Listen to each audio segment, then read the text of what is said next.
welcome. A new day, a new doodle. Today's doodle was inspired by the word damp. Quite a simple word and quite a simple meaning. For this doodle, I was actually moving around in the meantime, and so I did have a bit less time than usual to draw it. But I feel like I'm quite happy with the end result. Somehow, I'm often happier with the doodles that took me the less time, that are the most natural and the most instinctive to draw. For this one, I simply began with some kind of wavy, watery substance. And the idea was quite simple: to have it covering one of these ancient creatures living in the depth.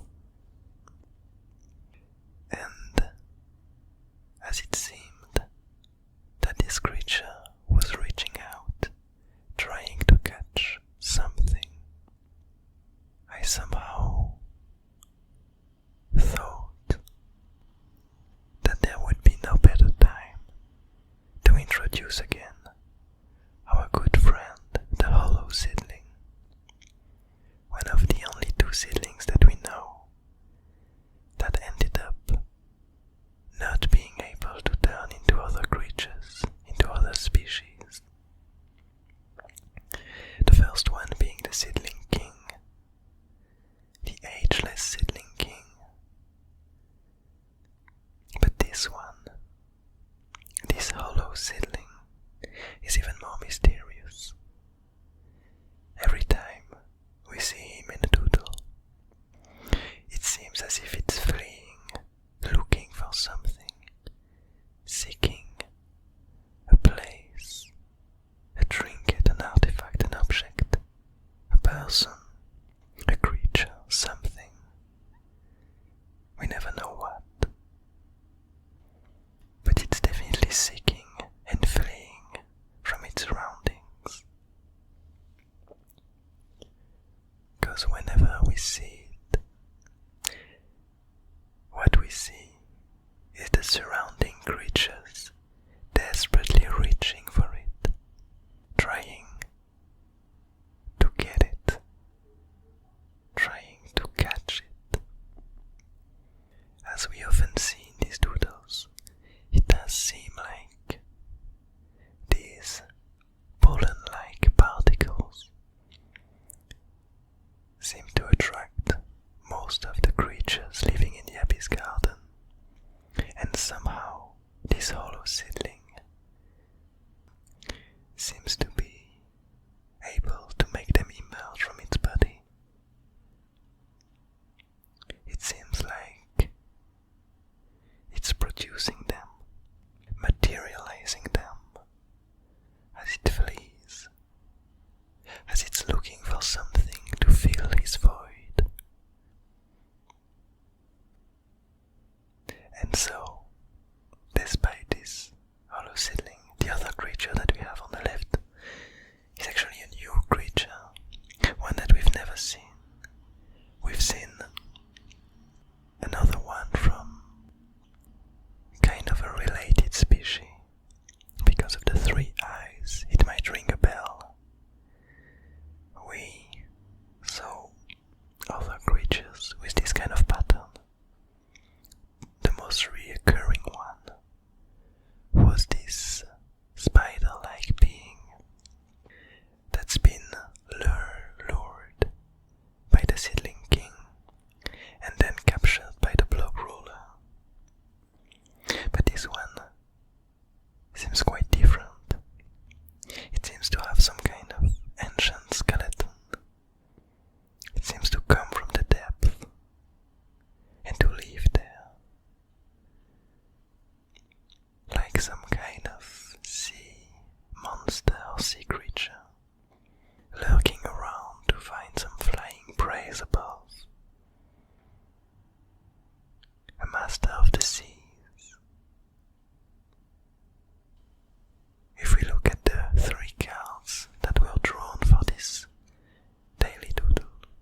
where the seedlings themselves come from. As for the third card, the Abyssal Visions, it states that each entity's fate is predictable. And here, I would tend to interpret it as despite the fact that the hollow seedling is constantly fleeing, this peculiar representation of it shows us that its fate, the way we might predict its fate, is that at some point it's gonna end up being caught, it's gonna end up being trapped, it's gonna end up decaying like any other creature. But for the moment, it is still reaching to fill his hole, to fill up his hollowness.